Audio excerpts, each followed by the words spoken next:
Welcome to the Higher Ed Geek Podcast. I'm Dustin Ramsdell, and every week I'm having conversations with influential higher ed leaders about the work they're doing, the impact they're making, and how you too can better implement technology to support student success.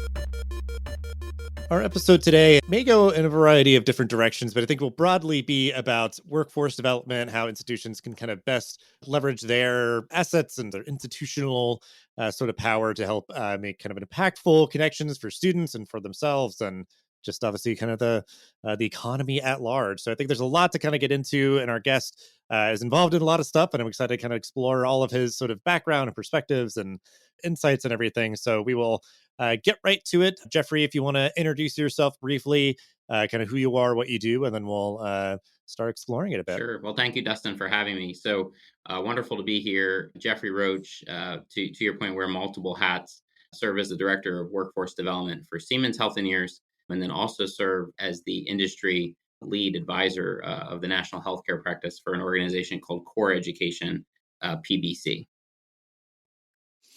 Yeah, and I guess, sometimes it's like when people do a lot of things, I kind of almost want to like call that out where it's like, that is awesome that you give so much of your time and are an engaged and involved leader in this space, and just kind of almost taking a moment to honor that, but then also seeing how like they're all maybe kind of playing off of each other, of like you're, getting something from one place that gives to another and vice versa. So like, if you want to just sort of like highlight some of the advisor positions and different things that you do and how you see sort of all the things that you're doing sort of intersecting and working together. Yeah. It's interesting because, my entire career, really from a biographical perspective, has been really between healthcare and education. And so when I started, I was a hospital administrator, came into academia and served on the president's cabinet at two different institutions. It's always been about bridging and bringing together education and industry. And today, that's still the focus of, without question, a lot of my work is how do you solve what we know are some of our most challenging national issues by bringing together industry and higher education. And I'm a very strong believer in the power of education, but I often think that higher ed hasn't always leveraged those industry partnerships. And on the other side, industry hasn't always leveraged those higher ed partnerships as well to really forge solutions that are sustainable, innovative, and also transformational. Yeah, and I know like healthcare in particular, I feel like it's always sort of certainly over the past few years, and I think that as with many other things, it's just sort of a accelerant of continued demands for qualified folks to be working in healthcare, and we're just continuing to kind of see that play out. So that being just like a really good example to sort of be engaging with, that I think is applicable in a lot of other areas. But so from your perspective, we'll start kind of the 30,000 feet view and start to zoom in a bit. Like, what is your perspective on the current state of workforce development in higher ed? Like you said, I think both sides maybe are, I don't know what adjective or word you might use, but like just not kind of leveraging each other to their fullest extent. So like maybe kind of detailing that a little bit more and maybe explaining why that is and has been the Yeah. case. It's interesting. If you look at the field of workforce development in higher education, as you know, and obviously I think many of your listeners will know, community colleges have been at the forefront for so long and have truly been uh, builders of really transformation in workforce development. If you look back in, even early times of higher ed, community colleges literally have built the foundations of a lot of workforce development. I think public and private are still trying to figure out generally where their place is within the concept of workforce development. And I'm encouraged that you're starting to see more and more institutions, both on the public and private side, realize that they can play a really pivotal role when it comes to workforce development. And I think part of that is it, the community colleges are also going through a really challenging time when you talk about enrollment, very challenging times when you talk about tuition and the challenges with the finances. And so are other colleges and universities. And so workforce development is certainly a place where you have opportunities from a revenue perspective, but it's also a place where you have a great opportunity to impact and influence industry. And so I think you're starting to see a more strategic decision to say, hey, we've got to invest in that space. We've got to be able to help industry. And we're a vital player in that work. And I guess it's sort of like a follow up on that, like, because, nursing programs, again, is just sort of like, focusing on healthcare as sort of the example to uplift. Like, these programs like degree programs and things have been around for a long time. So do you see that maybe like part of it in terms of like investing is not even like necessarily doing something new that you've never done before in terms of like a program offering? It could be trying to like, leverage a certificate or different kind of like offerings to kind of reskill and upskill people versus it being like, well, you have to get, 4-year degree or nothing. Like, do you see that kind of stuff kind of playing into the sort of, very deliberate kind of connections between an institution and the workforce? Absolutely. And I think what's really critical there is I've always said to industry, when you think about it, and and there are some good statistics on this, but generally, especially large organizations spend quite a bit of money on corporate training. And oftentimes, they go out and hire consultants and such. And while I'm not going to sit here and say that that's not a good decision, I think that that's where you turn to your academic partner, see what type of leverage of expertise they have.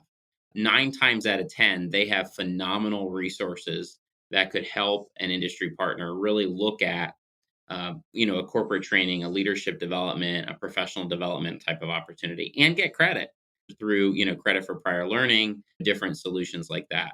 The other thing I think is, to your point around certificates, is colleges are in a place to look at more work around dual enrollment and look at how you engage earlier on in the process of K through 12.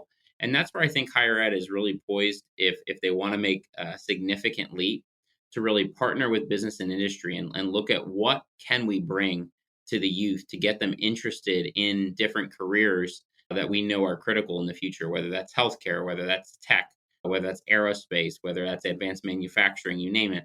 We've got to go lower than college, and we've got to get people interested. And part of that, I think, is, again, education and industry coming together in a more significant way can really help make that possible.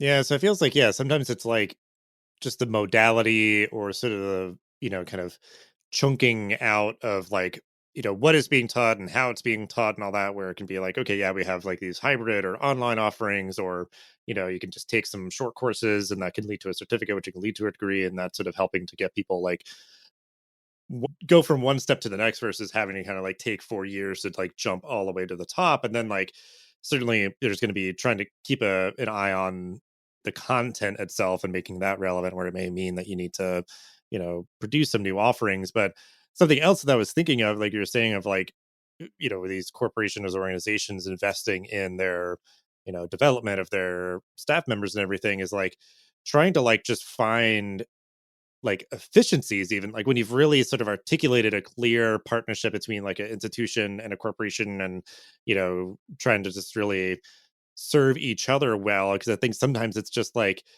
points of friction for like, yeah, I work at this corporation, but the way that they do like tuition reimbursement or this or that, like it just is annoying and like frustrating or very confusing or whatever. So that like, doesn't make it very enticing for me to use, or it doesn't seem to really align up with how, this institution is offering, these different programs and different things. So it's like that idea, if you really want to zero in and try to be, a good institutional partner to like the workforce, it could be really trying to be like, okay, so how do you guys even like do this stuff, and how can we like be better able to accept that payment how you would prefer to do it, or like just like little things like that. I feel like is like trying to find efficiencies or trying to remove friction and hurdles and stuff like that, as you're figuring out what you should offer, how you should offer it, and all that. There's other just sort of like quality of life little things that you could do too to really sort of amplify this. I think, to your point, what I've seen, and certainly I'm encouraged, but we have to see more of it, is how can industry find a way? Every day we're seeing different statistics and different articles around how upskilling, reskilling is a major factor for retention for employees. That if their employer invests in them to grow, whether that's a degree program, whether that's certificates, certifications, etc., that there's a greater chance that they're going to feel valued, appreciated, and that they may stay longer.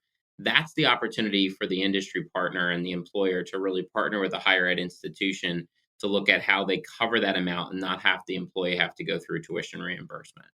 That's really, and I've seen that. I mean, I've been part of projects in my higher ed work, even at core, where we've worked with healthcare systems to do some really transformational work in that type of space where the employee doesn't have to worry about out of pocket expenses, but they have an opportunity because of their employer to get upskilled, grow their career, and in essence, really enhance and improve career mobility. And that's really where this is really critical, is that on the employer side, you have to really be thinking about career mobility. And on the education side, you're the hope to help that career mobility happen. And we all know career mobility means economic mobility generally. And if we can create that mechanism and help put that into place, we're onto a really much better path than we have historically. Yeah, absolutely. And I think this will be kind of where we sit for a little bit, is trying to just dig in with this, is like, okay, so somebody's like, got it, understood, totally agree. I want to do these things. And if it's sort of trying to look for the outcomes that you should be aiming for, or what you can expect, and those sort of things, like when you're doing this work right, like what is the impact for students? Just to kind of really lay it out clearly, because I think to me, it feels like, so much of higher ed is very archaic, bureaucratic, and confusing, and all these sort of things. So it's like you're at least trying to solve for a little bit of like the guesswork of like, okay, I want to do this. How to, like, what should I study, or where should I go, or whatever else. So like that feels like part of it for the student, the impact of like having these really good workforce partnerships for a higher ed institution. Like the student has a much more clear path towards what their, career goal would be. Yeah. I have always said that if there's one department in higher ed that definitely needs significant investment in, and I think for all the college presidents of the world, they should be paying attention, is career centers. When you look at the influence, the impact that a career center has on the students, in addition to the faculty, but when you can couple the faculty and the career center, it is truly transformational, particularly if that career center is building critical industry partnerships that are about internships, experiential learning, and jobs. And having seen this, firsthand, having been in both higher ed and in industry, and when I look back at my college experience, I was fortunate to go to a school that really invested in our career center and really invested in supporting our students from an experiential learning perspective, internships, externships, you name it, field studies. I think this is really where, when I look at a college budget, it's such a small number that generally goes into career centers and resources and stuff like that. And on the industry side, we all know that that's a lot of times where recruiters and other people are spending their time. But we're entering a really difficult time when you look at the enrollment figures and you look at what's forecasted. And again, I think that's where industry and higher ed can come together to really look at, how do you make this a better experience? How do you help current students and help the future current students have those opportunities earlier on? And I think technology can certainly play a role through VR and augmented reality, and certainly among the youth, to get them interested in certain careers. Well, it happened again. Prospect Paul is excited about attending your institution, but is getting constantly confused by all the information and tasks he needs to complete to enroll, creating friction and, even worse, melt. You knew this would happen again, which is why you've been flagging the need for a come-to-Jesus meeting with leadership from marketing, admissions, and IT to audit the digital experience for prospective students. Here's the problem. You're not going to convince Mark from marketing to let go of his automation software, Adriana from admissions just got set up with her new CRM, and Isabel from IT is still working through a ticket request from last Christmas. What if you could come to the table with a solution that didn't require anyone to let go of their software, while at the same time ensuring a frictionless experience for prospects and current students alike? Well, my friend, guess what? Today's your lucky day. Meet Pathify, an innovative higher ed engagement hub that puts students at the center of their college journey. Pathify sits at the center of your school's digital ecosystem, being the single user experience interface tying together all systems, content, and communications. Their engagement hub elevates the information that matters most and pushes systems like the SIS behind the scenes where they belong, making it simpler for students to discover and engage with the opportunities your institution provides at every step of their higher ed journey, from prospect to alumni. What's even better, Pathify has a mobile experience that provides 100% parity with the responsive web app, so your campus app is always in sync. Pathify is a platform that every stakeholder on campus, from marketing to admissions to student affairs to IT, etc., can get equally excited about. Learn more about how Pathify is uniting strategic units across campus and bettering the entire student experience by visiting pathify.com. And be sure to tell them that Dustin from Hired Geek sent you their way. Because it's the idea of like, okay, if a career services, office had more resources, what could they theoretically spend that on? Like, yeah, there's so many different paths that you can forge for that exploratory part of like college and, finding what you want to do and all that, where like, if you've developed these partnerships, like that can be part of it, is trying to entice people towards them, because like, yeah, so many people are going to college who are undecided and looking for, where it's like, well, I like to do these kind of things, like what's a job that aligns with that. Other people have a very clear goal, and if it's like, yeah, we have a great partnership with the local health system or whatever, if you have this major that's a very gainfully employing, in demand thing, like we know what they're looking for, and here's how you can get there. And even the idea of like, after your first year, if you've taken certain courses, you can get certain certifications and start working, see if you like the organization. And if not, I mean, it certainly is applicable or sort of transferable anywhere, but like it at least kind of gives you like a target. And if you don't have a target yet, how can we like sort of embed all these variety of different tools and platforms and just, approaches to help people, help these students to figure out what they want to do. So I think that that is just such a powerful impact if you're having these partnerships, is that you can kind of really clearly showcase something versus it being more like theoretical, or at worst, like you're really just putting it wholly on the students' shoulders to kind of just try to hustle and figure it out and get those, internships or whatever. Because yeah, like that meeting in the middle where it's like, yeah, it behooves us to make internships available to students because they're probably going to be more likely to want to work here, like, and get the skills that we're looking for, or build those relationships, whatever. And so I guess to really kind of, say, yeah, like you're saying, an institution should invest more in career services in a perfect world. Like, so if they were to do that and have these students be able to explore more career options and those sort of things, build these partnerships with industry, what would be the impact for them? Like, what would be sort of the positive outcome that they would see for the Yeah. institutions? I think when I look at it, I mean, institutions are living learning labs. And when you think about it from the industry perspective, we both need each other. And so I think, this is where there's significant opportunities to really go deeper and think of what higher ed and industry partnerships look like. And so in my experience, particularly my higher ed experience, I've been privileged to serve at institutions where we built programs and never built them without getting an industry partner aligned. For example, was part of a project when I served at Harrisburg University of Science and Technology, where we partnered with the UPMC Schools of Nursing to open up a nursing program on our campus that ultimately then went right into an RN to BSN and right into a master's. When I was at Lebanon Valley College, when we looked at the need to launch a master's in clinical psych, we were able to partner with WellSpan Health. And they became an anchor partner, which meant they contributed hundreds of thousands of dollars to ultimately support the creation, the development, and the ongoing effort of that program. I think this is again where higher ed has an opportunity to really think about, what does the career center of the future look like to really meet the needs of our students? And where can industry support us? Because industry needs those students. They need them as a workforce every single day. Every single large employer has this significant need. And so we've really got to come together to look at what does the continuous learning experience look like for the students? Because when you're in industry, even after they've graduated, you still have needs to educate them. And how can that industry employer partner further engage the academic partner to continue that journey? I think is really critical. So I think there's great opportunity. I think there's enhanced philanthropic opportunity, there's enhanced corporate engagement opportunity, and I would say, in many cases, a happy employer is going to mean a happy institution. When you look at, those types of experiences, there's great success, and we all know that we all share in that success when that happens.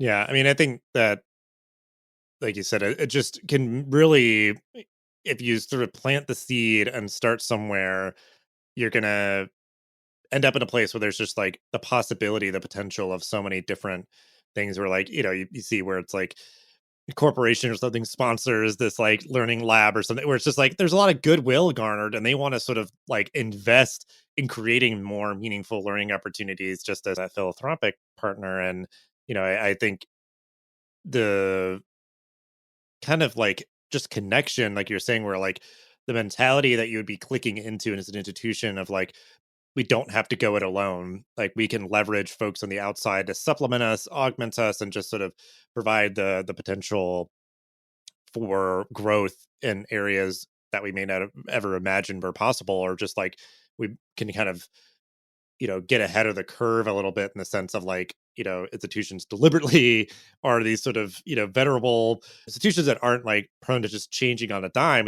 But they can at least like kind of have a partner who is very much sort of like on that razor's edge potentially of like knowing exactly like, yep, this is what's coming. And if we can sort of like get ahead of this and, adjust, you know, how we're sort of educating people, what we're educating them about, then it's going to keep you relevant as an institution, and that industry partner is going to get what they need as well. So, this is very expansive, complex work. I think it can be. I'm sure it's just like grueling in its own way, but as an eternal optimist, like what excites you about this sort of work? 'Cause it does feel like it's like in a unique time, like it's really having its moment where I'm sure just more people are sort of apt to be kind of glued into the conversation or open to sort of like starting this conversation. But yeah, just what's exciting you about this work right now? I think what's exciting me is there's more of an openness to think differently around how you partner between academia and industry. And I think a lot of that, to your point, is coming out of necessity. When you're dealing with recruitment challenges and you're dealing with retention challenges on the employer end, you've certainly got a lot to deal with. And I think in healthcare, particularly, you're starting to see more of an embrace of of certificates and certifications beyond where they historically have embraced it. You're just starting to see a little bit more of an openness in that perspective, which I think is certainly a good thing. Particularly for career and economic mobility, we've got to start to realize that we're not going to just always. And I know from an accreditation standpoint, there are some areas where you've got to have a bachelor's degree, but in the areas where you don't currently need it, that doesn't mean we require it. It means how do we support that employee to go, get a certification and then support them to go and get their bachelor's degree if that's the desire that they have. I think that's what excites me is the desire to start to see more and more of a movement here to look at this as a journey and really about mobility. And when we do that, we will truly not just transform an organization, but we can certainly transform life for that individual as well. Yeah, I mean that's something where it's just like we can't forget, I guess, just sort of, this moment for students is like for them getting a gainfully employing job. It's like, yeah, that's really important. And just like important for society. I mean, like having a qualified person doing a job and having a person who is gainfully employed, like that's a good thing. And then just, yeah, I mean, these institutions staying current, staying relevant. And yeah, like it because I feel like at times it can feel very like utopic or something where it's just like everybody's happy, we're all getting what they want. It's like it is possible though. It is like, but it's kind of a hard fought thing, and it is a continuous thing of just sort of always kind of monitoring where things are at and how you can just kind of keep adjusting, keep relevant, keep getting people in the roles that society needs and is going to be beneficial to that person and to society and all of our various organizations and institutions and everything. But just an exciting time because it feels like it is that thing where as much as higher institutions are slow to change, like this is one of those areas where it's adding that right dose of sort of innovation and change and just kind of improvement, which yeah, just is really great to see. We will end though, as we always do. If you want to share final thought, call to action, just sort of a powerful inspirational message, no pressure, but just yeah, final thoughts, end the episode, on this topic. Yeah. Yeah, the thing I would just say is I think as I have learned really throughout my career, and I've always said this, when I started my career in healthcare, I saw the benefit of having really an educational institution and a healthcare system come together in the region where I served and truly help transform that region. And I firmly believe that when eds and meds comes together, just like other industries, we can truly improve the economic vitality of a region. And I think that's the type of thinking we've got to get to across this nation.